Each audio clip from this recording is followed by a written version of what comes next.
même si elle est connue, elle continue d'être pratiquée. Et ça appelle des remarques sur certains détails.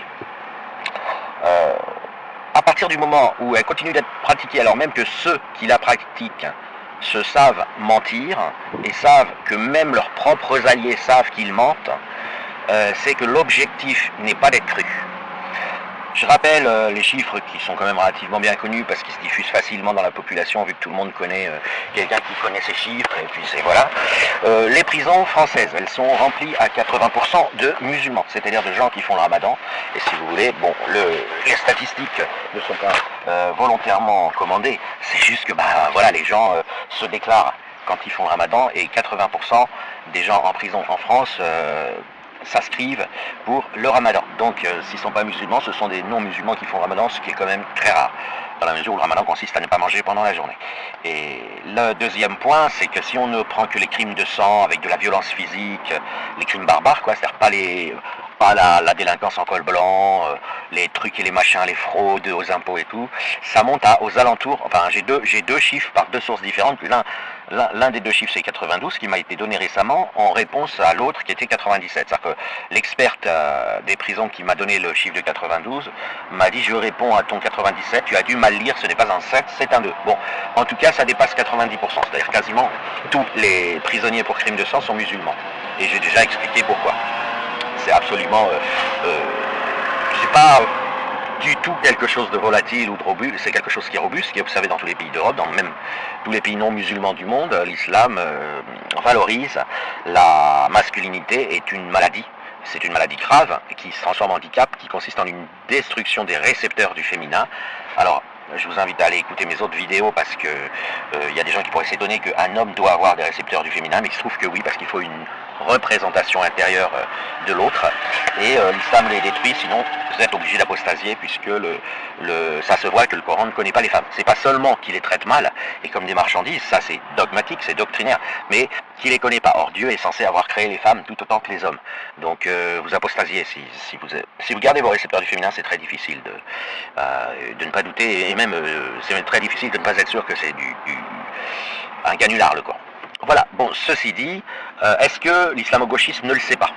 Eh bien, c'est mitigé. Vous avez, j'ai fait pas mal de publications, on peut voir qu'il y a des islamo-gauchistes, en général pas des cadres, hein, des gens intermédiaires, des excités anticapitalistes qui ne travaillent pas les sujets et qui inventent tout ce qu'ils disent. C'est-à-dire ils disent ouais j'ai lu un livre qui, alors qu'ils n'ont lu aucun livre qui, mais ils disent ouais j'ai lu un livre qui. Donc j'ai mis quelques vidéos spectaculaires où on voit un prédicateur gauchiste, un orateur, un influenceur pardon gauchiste. Alors par gauchiste j'entends la sphère, pas la sphère économique, mais la sphère, la nouvelle sphère qui s'est rapprochée de l'islam en vue de renforcer le capitalisme et qui donc maintenant adopte le narratif nazi de l'islam contre les juifs. Et donc ils sont un certain nombre de cadres sont informés, mais vous avez des militants intermédiaires, c'est pas vraiment des militants de base ni vraiment des cadres. C'est très marrant parce que on voit qu'ils mentent pas sur certains points, on voit qu'ils inventent. Alors ils sont conscients d'inventer, donc c'est une forme de mensonge quand vous inventez, vous dites je mens peut-être, mais disons qu'ils n'ont pas, ils ont volontairement pas travaillé le sujet et donc pas accédé à la documentation, ils n'ont pas enquêté, comme ça leur permet de dire de toute façon j'ai inventé un truc mais je savais pas qu'il était faux, vous voyez. Et donc, vous les avez sur Mattel, vous en avez un qui dit, alors il répond à une remarque absolument de routine, et banale, et qui a été répétée des dizaines de milliers de fois dans la mouvance qui alerte sur le fait que l'islam est un crime contre l'humanité. Il répond, donc il passe un extrait d'un gars qui rappelle que le prophète a acheté une fillette de 6 ans et l'a violée quand elle avait 9 ans, et violée de manière répétitive, pas violée une fois. Il lui a infligé un viol régulier. Et que par ailleurs le Coran autorise la pédocriminalité, donc le Coran est très très clair et très précis là-dessus. Vous pouvez acheter des fillettes et les violer, ça ne pose aucun problème. La seule règle, c'est le verset 65.4 et c'est un autre verset, la seule règle c'est de mettre 3 mois quand la fillette change de propriétaire. C'est-à-dire que quand un propriétaire vend une fillette numéro 1 à un propriétaire numéro 2, le propriétaire numéro 2 doit attendre avant de la violer pour vérifier qu'elle n'est pas enceinte. Ceci dit, le Coran affiche son ignorance qu'on ne peut pas être enceinte quand on est une fillette. Et ce qui est rigolo, mais bon, j'en ai déjà parlé dans les autres vidéos, c'est qu'il dit, et c'est pareil pour les ménopausées, alors qu'elles non plus ne peuvent pas être enceintes par définition de ce qu'est la ménopause. Et il dit, alors le mec du coup, il se dit, bon, vu qu'on m'a lu texto les versets du Coran qui disent ça, je peux pas les nier. Alors il se moque, il accuse d'extrême droite, bon ça c'est devenu automatique, il accuse d'extrême droite l'apostat qui lui dit ça, et puis il commente en disant c'est pas pour autant qu'ils y croient. Il faut être complètement fou pour croire à ça. Et alors il ajoute qu'on soit musulman ou pas. Il dit amenez-moi un seul musulman qui croit à ça. Le gars, mais c'est une scène d'anthologie, parce que son islamo-gauchisme lui fait dire, lui il est réduit, il est dans sa petite cabane, et dans islamo-gauchiste, il pense que tous les faves délirent et travaillent pas, que même la droite classique, il pense que les apostats sont des racistes, alors que c'est des arabes et ils sont originaires, la plupart du Maghreb, ils ont quitté l'islam et ils alertent sur les dangers de l'islam, ils sont parfois encore en train d'habiter, même s'ils ont changé de nom pour pas se faire tuer, ils sont souvent encore en train d'habiter totalement ou à moitié au Maghreb, enfin bon bref, mais lui il sait pas tout ça, il pense que c'est des électeurs de Zemmour ou de je ne sais pas qui, et il dit vous me faites bien rigoler, amenez-moi un seul musulman qui prend au sérieux ça. Il est pas au courant que n'importe quel musulman a l'obligation de lui dire que c'est parfaitement sérieux et que ça vient d'Allah. Ce qui montre une absence de travail du sujet, et par ailleurs qu'il n'a même pas testé, puisque vous prenez n'importe quel musulman, il vous le confirme. Il vous dit, voilà, moi personnellement je suis pas attiré par les fillettes, mais en islam on a le droit, c'est le message d'Allah. Par ailleurs, si vous lui demandez, et l'autre verset là, celui qui dit que la femme obéit à l'homme, alors là le musulman il vous répondra, oui je suis au courant, c'est aussi dans le Coran, et en plus je suis d'accord. Là pour le coup il vous dira, je pratique, ok, je soumets ma femme. C'est les vidéos, il y en a des milliers, et ils disent tous pareil, hein. Et en plus ils récitent le Coran en arabe, donc puis ensuite ils font la morale aux femmes désobéissantes en disant, attention, les coups risquent de pleuvoir, puisque le verset dit texto, si vous craignez, donc c'est une frappe préventive, si vous craignez la désobéissance de vos femmes, frappez-les. Et il ne dit pas s'il y a désobéissance, frappez-les, non, il autorise les frappes préventives pour le dressage des femmes. Et tout ça, les musulmans, je parle des vrais musulmans, sont au courant et vous le confirment. Donc le mec, il étale littéralement et de bonne foi, très probablement de bonne foi. Alors c'est un très bon acteur, parce qu'en général, vu que je fais ça à temps plein, et que j'enregistre ces vidéos, que j'analyse les lapsus, que j'écoute parfois au dixième de seconde le temps que met une personne à répondre pour vérifier si elle invente un mensonge, si elle réponse, lui il est sincère. Voilà. Mais globalement, les cadres islamo-gauchistes ne sont pas sincères, et là je voudrais, donc on a un article mensonger, et ça a été retweeté par un islamo-gauchiste, qui fait l'apologie du nazisme sur sa TL, mais c'est l'article qui m'intéresse, c'est pas qui l'a retweeté, parce que les gens qui retweetent, voilà, c'est leur vie, et puis il faut enfin je veux dire, si les pouvoirs publics n'arrêtent pas les gens qui font l'apologie du nazisme, c'est pas, voilà, c'est pas en discutant sur Twitter qu'on va les arrêter. L'article, donc j'insiste bien sur deux points. Il dit, les spécialistes, les experts, etc. ont établi depuis longtemps que les vraies causes de cet assassinat, c'est-à-dire le viol par des islamiques, par des gens contaminés à l'islam de filles, a d'autres causes, sous-entendu, que leur islam, ou que leur origine. Mais l'origine, ça compte pas, c'est juste que ça coïncide plus ou moins avec l'islam. Donc c'est souvent des Maghrébins, et puis ou pour ce qui est de l'Angleterre, des Pakistanais, et Bangladesh, et puis pour la France, ça va être plus le Maghreb, l'Afrique noire. Il dit, les spécialistes ont établi depuis longtemps qu'il n'y a pas de lien. Or, c'est un mensonge, mais surtout c'est pas un mensonge facile à débunker, puisque on sait très bien, et on a les statistiques, je les ai rappelées, que 80% des prisonniers pour ces crimes-là, c'est 90, c'est 95, c'est-à-dire tout ce qui est agression sexuelle rend invisible les quelques non-musulmans qui pourraient les commettre, tellement le nombre de musulmans qui les commettent naturellement et sans se sentir coupables, ce qui leur facilite l'acte, sont nombreux. Les filles témoignent toutes que quand elles sont dans la rue, c'est des racailles qui les abordent. C'est pas, voilà. Les autres, ils osent pas. De temps en temps, vous pouvez croiser un dragueur non musulman. Mais enfin, voilà, pour tomber sur un violeur, faut vraiment tomber sur Michel Fourniret, Normal Lelandais. Ça court pas les rues. Par contre, l'équivalent musulman des Normal Lelandais, vous en avez à tous les coins de rue, parce que c'est leur islam qui les amène là. Et c'est extrêmement profond. Et c'est évidemment connu de tous. Alors maintenant, que les départements des facs soient effectivement, qu'on sait, ont été infiltrés par des militants, c'est une chose. Mais le problème, c'est que sur ces choses extrêmement simples, vous pouvez infiltrer toutes les facs que vous voulez, faire tous les fakes universitaires que vous voulez, voilà. Ça peut pas ne pas se voir. C'est ce que vivent les gens. Et par ailleurs, voilà, si vous voulez nier les statistiques des prisons, il faut nier que faire le ramadan, ça veut dire se rapprocher de l'islam. C'est aussi simple que ça. Et bon, voilà, un non-musulman qui fait le ramadan, je vous assure, il n'y en a pas beaucoup, même en prison. Voilà. Deuxième point, il ramène ça à l'origine. Alors, oui, il y a une extrême droite raciste, mais elle s'est agrandie depuis longtemps avec des non-racistes, avec des gens qui sont pour taper, hein, sont pour reconnaître et prendre conscience du rapport de force, mais qui n'ont pas de racisme congénital et hypertrophié à la base. C'est-à-dire que c'est un racisme induit par les agressions qu'ils subissent. Essentiellement, parce qu'il faut savoir une chose, c'est qu'il y a 100 fois plus de crimes qui sont commis que de crimes pour lesquels vous portez plainte. En particulier les agressions sexuelles en cité chaude par des racailles de cité, des tournantes islamiques, puisque ça fait partie du Coran, hein, il y a plein. Et parfois c'est des demi-agressions, parfois c'est des viols avec, derrière le viol, menace de l'environnement, tu portes plainte, on t'égorge, donc ok, tu portes ta plainte, voilà. Alors les gens essayent de déménager, etc. Mais, et donc ce différentiel, si vous voulez, il peut effectivement servir à l'islamo-gauchisme en disant, voilà statistiquement le nombre de plaintes qu'on a. Alors d'abord c'est très difficile à savoir parce que la plupart sont classées sans suite sur instruction des procureurs. Mais surtout, vous savez, entre 1 et 3% seulement, parce que j'ai dit 100, mais on sait que c'est entre 20 et 100, donc c'est plutôt entre 1 et 5% seulement des agressions islamiques qui font l'objet d'une plainte. Pour le fait, hein, je le rappelle, que la plupart des gens, ils sont ensuite surveillés, les victimes sont ensuite punies au cas où elles seraient tentées de porter plainte.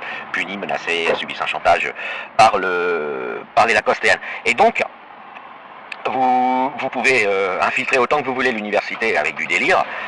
Ce que vous voulez, les gens, ils le vivent tous les jours. Les couloirs de collège, les lycées de collège, ils sont islamisés comme c'est incroyable. Enfin, incroyable ou croyable, peu importe. Une fois qu'on l'a vu, on est forcé de le croire. C'est pas quelque chose que vous allez cacher avec du snobisme et du fake faussement intellectuel. Voilà. Alors, deuxième suggestion dans l'article sur lequel s'appuie beaucoup l'islamo-gauchisme, c'est l'idée que ça viendrait de la pauvreté. C'est-à-dire qu'en fait, il vous explique, alors là pour le coup, quelque chose qui est réel. Et c'est là que le mensonge d'injonction est intéressant. Parce qu'il vous dit, vous avez qu'à les rendre riches et ils vous emmerderont plus. Oui, ça c'est vrai. Ça c'est vrai, la richesse fait apostasier. Parce qu'il faut savoir aussi que au niveau financier, les gens qui habitent dans les banlieues des grandes villes sont beaucoup plus riches que les Français campagnards. Hein.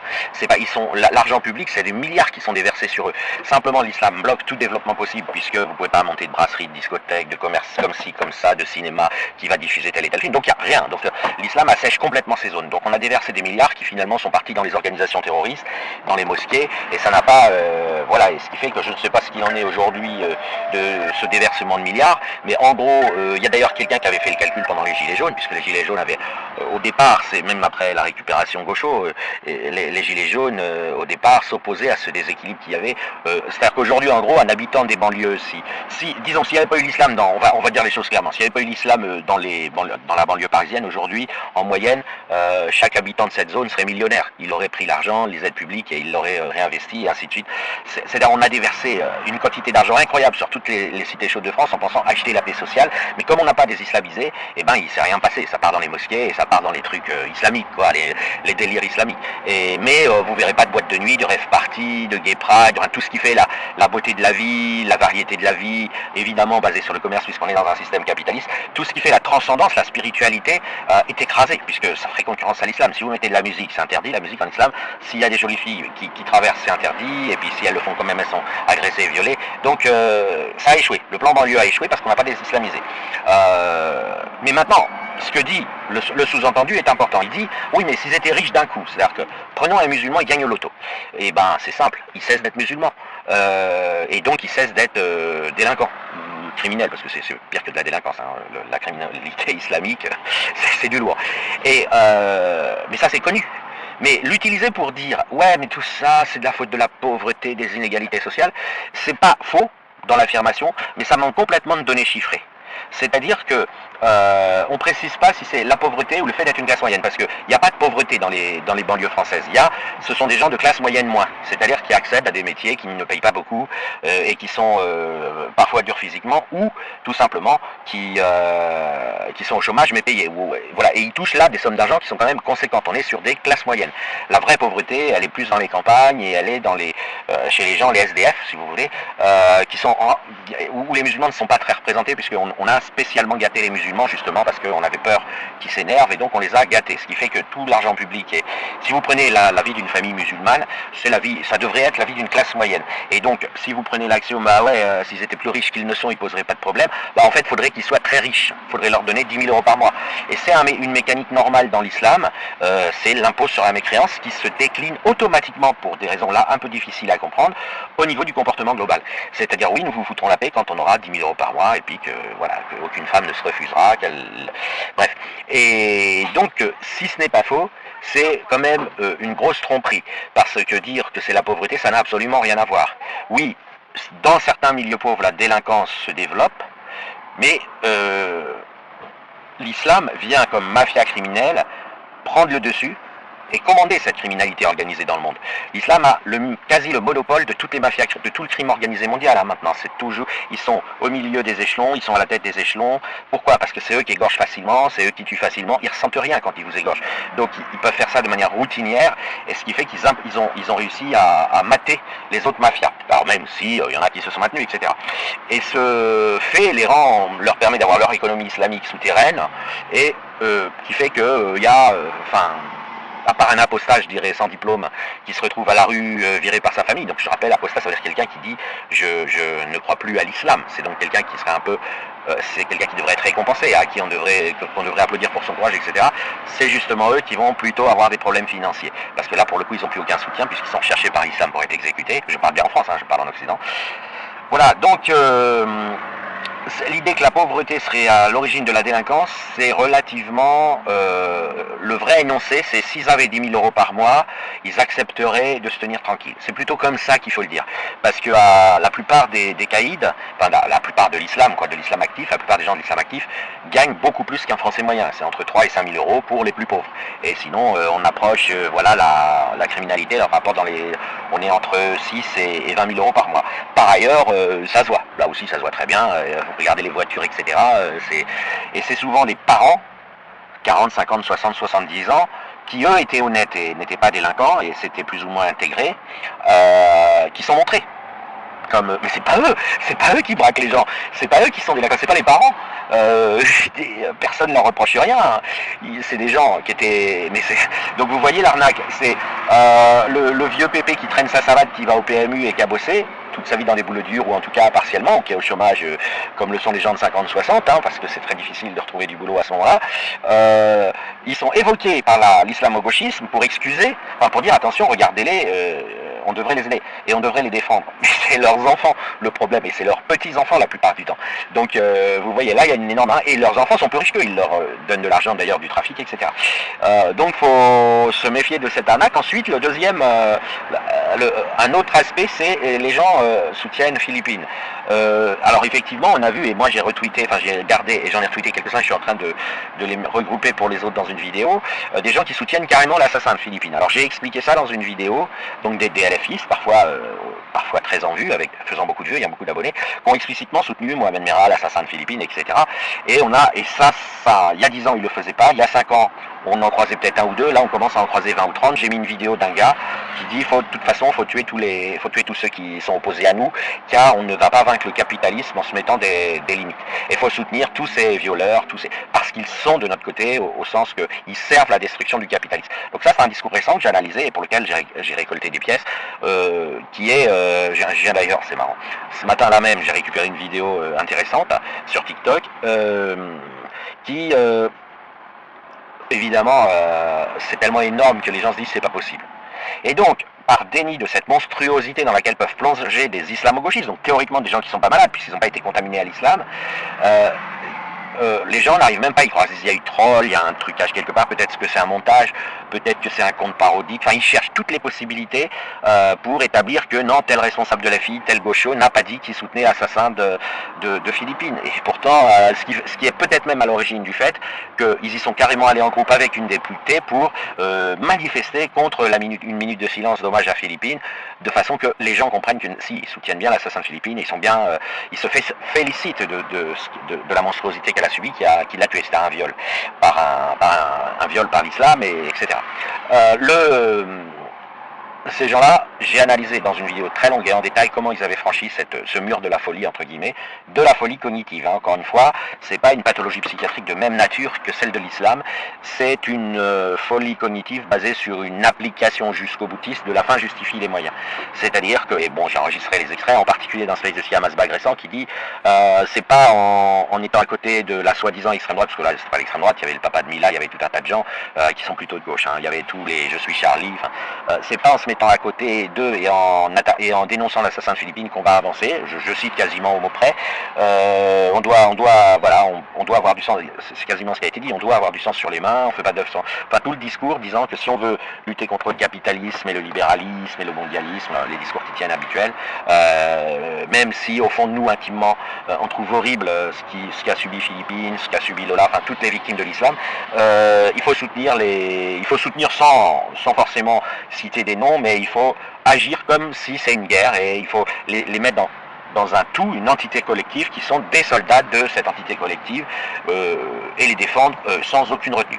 Et alors elle s'est faite piéger par un gars qui était de son camp parce que bon, ils discutaient entre eux, ils n'avaient pas de contradiction, donc du coup ils étaient un peu dans le jeu de se contredire pour jouer les uns les autres, et le mec il demande à Siam Asbag, ouais non mais si un blanc meurt sous tes yeux et s'il est exterminé et torturé sous tes yeux, victime d'un islamique, enfin parce que j'aime pas dire islamiste parce que c'est pas ça. Un lien, c'est mentir que de faire croire qu'il faut être radicalisé pour faire ce que le gars a fait à Philippines. Ce n'est pas que la radicalisation, c'est l'islam, mais pas dans sa version Daesh forcément. Ça peut venir de tout à fait de phénomènes, c'est-à-dire que les mecs, ça les empêchera pas de fumer des joints et de boire de l'alcool. Et donc je dis islameux, en général je dis islameux, le mec il lui demande, hein, si un Masbag, si un islameux fait ça, un blanc devant toi et que le blanc meurt après d'atroces tortures, tu seras triste quand même, rassure-moi. Et là, elle s'est rendue compte qu'elle allait dire, bah évidemment que non. Puisque sous-entendu, tu sais bien qu'en islam, les mécréants ne sont pas des êtres humains. Ça, c'est clair dans le Coran. Un mécréant est un bestiau. Il est inférieur à un bestiau et il doit être géré comme un bestiau. C'est le 271. Il y a d'autres versets, mais vous avez beaucoup. Donc, de toute façon, ils ont ça en tête plus ou moins parce qu'apparemment, ils sont réunis dans dire nous utilisons des moyens divers, mais c'est quand même l'islam le but final. Eh bien, elle s'est mise toute seule en PLS parce qu'elle allait dire évidemment non, ça me ferait rien, je serais même contente. Et puis, elle s'est rendue compte qu'elle n'était pas en train de discuter avec Abounou, Jean-Louis Denis, enfin les vrais islameux qui eux assument, mais avec des potes à elle du mouvement décolonial et LGBTiste et qui ne sont pas vraiment versés dans ce type de discours tous les jours. Et donc elle s'est retenue, mais ça s'est entendu, c'est comme si elle l'avait dit parce qu'elle s'est retenue trop tard. Donc on a l'article qui reprend de manière absolument, enfin on hallucine quoi, qui au lieu de parler de la monstruosité du problème que constitue le drame qui est survenu, l'assassinat de Philippines, l'article oublie complètement. Vous l'avez sous les yeux, vous avez deux extraits sous les yeux, mais le reste est du même acabit, le reste donne des noms, donne des détails. Oublie complètement le problème. C'est-à-dire que cet article, il fait comme si Philippines avait été victime d'un accident de voiture. Voilà. Et commente en fait une soi-disant entente entre des skinheads, le parti de Zemmour, etc. Entente qui n'existe évidemment pas. Je veux dire, au-delà même de la morale, qu'est-ce que vous voulez que les gens, ces partis qui sont maintenant devenus importants, aillent faire? Enfin bon, pour Zemmour, je l'intègre dans le grand mouvement dont je fais pas partie, hein, moi je suis apolitique, mais je l'intègre dans le grand mouvement des gens qui se présentent aux élections, RN, Zemmour, blablabla, LR, qui sont assez proches. Qu'est-ce qu'ils iraient faire avec des néo-nazis complètement ravagés, schizo? Le mouvement nazi et les néo-nazis, l'ultra-droite si vous voulez, elle est connue, elle pose pas de problème, elle pose peut-être des problèmes à la DGSI, mais ils sont tous répertoriés, tous connus, en plus ils ont tous un profil transparent sur le plan psychiatrique. Qu'est-ce que vous voulez que des gens qui viennent rendre hommage, des gens qui votent Zemmour et qui éventuellement on peut leur reprocher effectivement d'être contre le croque-top et pour virer les immigrés, mais qu'est-ce que vous croyez qu'ils ont à gagner à se afficher avec des skinheads? Évidemment rien. Voilà. Il n'y a pas de... ça n'aurait pas de sens, puisque les skinheads sont aussi des délinquants, hein, je rappelle, et puis ils n'ont pas spécialement, ils partagent pas grand-chose, hein, en fait. Mais voilà, l'article, il essaye de faire un amalgame entre ces mouvements de droite à la Mélonie, hein, parce que c'est Mélonie essentiellement, Le Pen, Zemmour, c'est des variantes de Mélonie, des chefs d'État de l'Europe de l'Est, de la Pologne, C'est un mélange, les électorats c'est des mélanges de chrétiens un peu intégristes et de gens qu'on appelle un peu à la dictature pour endiguer la délinquance. Pas qu'on appelle à la dictature tout court, mais qu'on appelle à la dictature ou un état de droit, une démocratie musclée pour lutter contre la délinquance et qui ramène avec eux effectivement un anti-croctopisme. Ça, faut bien le dire, parce que ça a été un de leurs problèmes et un des reproches qu'on peut leur faire. Ils disent ouais, on veut bien lutter contre l'islam, mais on ne veut pas faire que ça. C'est normal, eux ils sont cathos, ils sentent que la lutte contre l'islam peut mettre à mal le catholicisme, puisque l'une des clés qui permet à l'islam de ne pas être reconnu comme crime contre l'humanité et mafia pédocriminelle mondiale, je rappelle que l'islam il extermine 1,4 milliard de fillettes par siècle, et que ça c'est 30 fois tous les génocides, massacres, guerres additionnés hors islam. C'est-à-dire l'islam il fait 30 fois le total de tous les autres. Et c'est en plus dans la population d'innocents qui n'ont rien demandé, les fillettes, les femmes. Et si on ajoute les quelques hommes qui sont torturés, ça monte, mais peu importe. Ce qui permet à l'islam de perdurer sans avoir à tous nous tuer ou alors à être interdit, c'est tout simplement, il est sur le statut d'une religion et au nom du fait que les religions bénéficient de l'immunité judiciaire. C'est-à-dire que quelqu'un qui tient un discours islamique aujourd'hui, c'est 20 ans de prison directe si l'islam n'était pas connu. C'est-à-dire que quelqu'un qui dirait voilà, j'ai fait un discours dans telle salle, j'ai dit ceci, j'ai dit cela, et je pense ceci, je pense cela, j'espère qu'on fera ceci, j'espère qu'on fera cela. Donc on n'est pas sur la liberté d'opinion, là, on est sur l'apologie de quelque chose. Ce quelque chose en question, s'il n'avait pas le marqueur, c'est une religion, donc excusable d'office. Article 1er de la Constitution, une religion peut dire tout ce qu'elle veut, elle n'a pas de... Eh bien, c'est prison directe. En gros, c'est exactement comme un mec qui dit on va tuer tous les... Enfin, pas seulement qu'il le dit, mais qui s'organise pour tuer toutes les personnes de plus de 50 ans parce que voilà, ça lui est passé par la tête et qui commence... Donc, essentiellement, le catholicisme et l'extrême droite a tendance à être tenté par une alliance avec l'islam parce qu'il semble que sinon c'est carrément le christianisme qui risque d'être jeté avec l'eau du bain, enfin qu'il y a des mouvements comme ça. Bon, ça on est d'accord, mais... Sinon, les gens dont parle l'article, c'est des gens qui demandent qu'il y ait quelque chose qui soit fait pour reconnaître.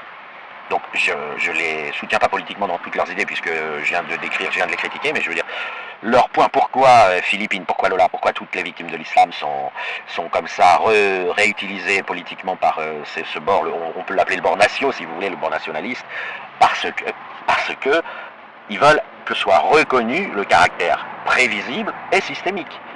Et l'article, ce qu'il fait, c'est qu'il les traite de racistes. Mais en fait, ces gens-là, ils s'en foutent. Même s'il y a dans l'extrême droite un petit noyau dur de racisme, globalement, les gens présents, enfin, pas les gens présents à la minute de silence, parce que ça, c'est des victimes de la manif de LFI qui est venu tout casser. Mais globalement, si vous voyez sur Twitter, sur les réseaux sociaux, des gens qui, comme on dit, récupèrent. Non, ils récupèrent pas. Ils disent, on en a marre, on veut plus que ça arrive. On veut plus que ça arrive. Et effectivement, si quelque chose était fait, les parents de Philippines aujourd'hui, leur vie serait pas totalement détruite et Philippines serait en vie.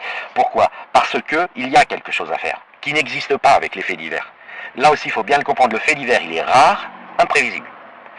L'assassinat islamique, il est systématique, prévisible et annoncé par l'islam. J'ai mis encore hier en ligne une vidéo d'un prédicateur qui dit, nous continuerons. Nous ne reconnaissons pas la femme comme vous, l'Occident, vous le faites. Nous continuerons de les lapider, nous continuerons de les fouetter. Et puis, il dit plein de mots, il noie un peu le poisson, mais on doit comprendre, nous continuerons de les violer à notre guise. On n'a pas la même vision que vous de la vie, et là, en islam, la femme est une marchandise, elle doit se tenir à la disposition de l'homme. Et il le dit, j'ai mis la vidéo hier. Je sais même pas, est-ce qu'elle est sur ma chaîne YouTube, je sais plus, non, parce que c'est une vidéo courte, elle est sur le compte Twitter, mais bon, c'est le même public qui va voir. Et voilà, et vous avez qu'à faire un sondage dans la rue, vous avez qu'à demander à ces soi-disant migrants, qui sont des djihadistes, je le rappelle, j'ai déjà expliqué pourquoi, la plupart sont des djihadistes, et que la gauche les présente mensongèrement comme des gens en détresse, qui traverseraient, comme si quelqu'un de fragile et en détresse était capable de traverser la Méditerranée sans mourir. C'est un truc, bon, ce sont des djihadistes, avec effectivement, ils n'ont pas des comptes en Suisse, mais ça on l'a déjà dit, quand vous gagnez de l'argent, vous apostasiez de l'islam. Mais ce sont des djihadistes, mais ils vous le disent. Vous interrogez un migrant sur ce qu'il pense des femmes, vous lui payez un café, vous installez 2-3 heures, vous verrez, il va vous annoncer. Il va vous annoncer que la seule chose qui l'empêche est le risque de se faire prendre et qu'il le gère. Et parfois même, il n'y pense pas. Il pense tout simplement pas. C'est-à-dire qu'il oublie, comment dire, et comme lui, il ressent aucune culpabilité à violer et tuer une femme. Quand il se retient, c'est pour pas aller en prison, c'est pour pas être attrapé par les couffards, par les mécréants. Donc il fait de la mesure de rapport de force. Puis parfois il oublie, ce qui est normal, comme quelqu'un qui fait un excès de vitesse. Quelqu'un qui fait un excès de vitesse, il sait qu'il y a un radar et puis il pense à autre chose, il oublie, il fait un excès de vitesse. Eh bien, le djihadiste, le musulman de cette catégorie-là, ils violent de la même manière. C'est pas, ils violent et ils tuent de la même manière. Et puis après, il se rappelle, il fait merde, putain, les mécréants, le système mécréant risque de m'attraper. Et donc il va essayer de faire quelque chose, de s'enfuir ou d'aller dans un autre pays mécréant. Mais il est pas, ça lui demande pas d'effort. Et par ailleurs, il se sent pas coupable. Il crie à la Wakbar, il est fier, il a consommé, voilà, il est. Par ailleurs, c'est même recommandé au verset 23.6, et dans le système islamique, la mécréante est une esclave de guerre. Elle peut être violée autant. C'est recommandé parce que c'est une manière de montrer qu'on est fort dans la guerre contre la mécréance. Et donc j'ai mis aussi, de toute façon c'est pareil, hein, j'ai mis ça sur Twitter, vous avez tous les prédicateurs islamiques qui le rappellent, qui disent il faut les violer. Voilà. Limite, c'est limite s'ils reprocheraient pas à ceux qui violent pas d'être impuissants et de manquer à leur devoir djihadiste. C'est-à-dire que vraiment, si tu violes pas une mécréante, c'est que t'es un lâche, quoi. Et en plus, je vais mettre en ligne un space de 3 heures d'hier soir qui l'a rappelé. Donc les déclarations sont là. On n'est pas devant des criminels qui nient leurs crimes. Ils l'assument, ils le disent. Donc ces articles islamo-gauchistes, ça, alors soit ils sont idiots, mais dans leur mensonge injonction, je dirais qu'ils vont pousser les gens à aller vérifier. Et les gens, une fois qu'ils auront discuté avec quelques djihadistes, donc ce que la gauche appelle des migrants, ils diront ah merde, putain, mais en fait, voilà. C'est-à-dire que le gars qui a violé et tué Philippine, il vous le dit avant. Lui, où il va vous dire, je le ferai pas que si on m'en empêche de force, ou que si je sais que je vais payer de tant d'années, de 50 ans de prison, enfin bref. Mais il va, comment vous dire, il va vous en parler comme d'un excès de vitesse. Il va pas vous en parler comme de quelque chose de grave. Et il va vous expliquer, vous pourrez même pas lui couper la parole, il va vous expliquer avec des airs extrêmement, avec un regard fixe, il va vous expliquer avec des airs extrêmement pressants et autoritaires, du genre, et attention, t'as pas intérêt à cligner de l'œil en ayant l'air, voilà, c'est l'islam, attention, c'est l'islam. Il va vous expliquer pourquoi il est comme ça. Et c'est de là que viennent, si vous voulez, les gens, en particulier le succès de Le Pen et de Zemmour, c'est que qui sont quasiment à moitié-moitié en France, c'est que tout simplement, les gens ils se sont allés parler avec ces gens-là et ils le savent et ils leur ont payé des cafés, ils leur ont même offert à manger pour les interroger pour ce cas-là. Alors c'est pas tout le monde, mais ça se diffuse. Et puis ensuite vous avez tout le boulot qui est fait pour montrer les textes de l'islam. Donc voilà, cet article. Pour moi, certes, je voulais le commenter, mais les éléments qui y sont énoncés et ce ne sont pas des mensonges, ce sont des mensonges injonctions. Et la question que j'ai pas résolue, c'est quel est le taux de sincérité, c'est-à-dire de bêtises, hein, mais au moins de sincérité, dans l'islamo-gauchisme qui soutient encore de manière sincère. Je ne parle pas à ceux qui trichent, on a compris, c'est du carriérisme. Mélenchon n'est pas nazi, il est nazi par carriérisme. Donc la question est, voilà, elle est là. Elle est pas là, je veux dire, on a compris, c'est le jeu de la politique et du troll. Et de la violence politique, parce que quand même, éprouver le besoin de faire allégeance au nazisme, sans être nazi au fond de son cœur, mais pour gagner des options politiques, prendre des tickets, si vous voulez. On est quand même à une époque assez spéciale. Mais dans l'islamo-gauchisme, comme je le redis, vous avez des gens sincères qui refusent de travailler le sujet par eux-mêmes, alors que c'est pas dur.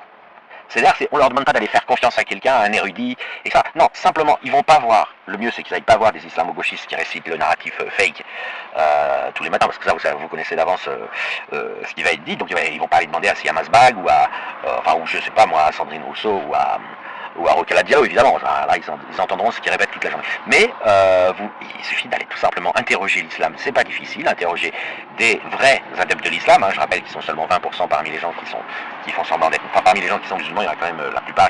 Ils n'ont pas le choix, sinon ils seraient égorgés, mais ils sont plus musulmans. Mais il n'est pas dur d'aller interroger des vrais musulmans. Ceux-là, en général, ils acceptent de faire de la dawa, donc de vous dire ce que c'est que l'islam. Ils n'en parlent du tout. Et c'est pas un boulot difficile. Donc, des journalistes professionnels, on peut s'interroger sur ce qu'ils gagnent. Pourquoi ils font pas cet effort? Est-ce qu'ils sont 100% des menteurs ou est-ce qu'il y a un peu de bêtises ou de refus de travailler?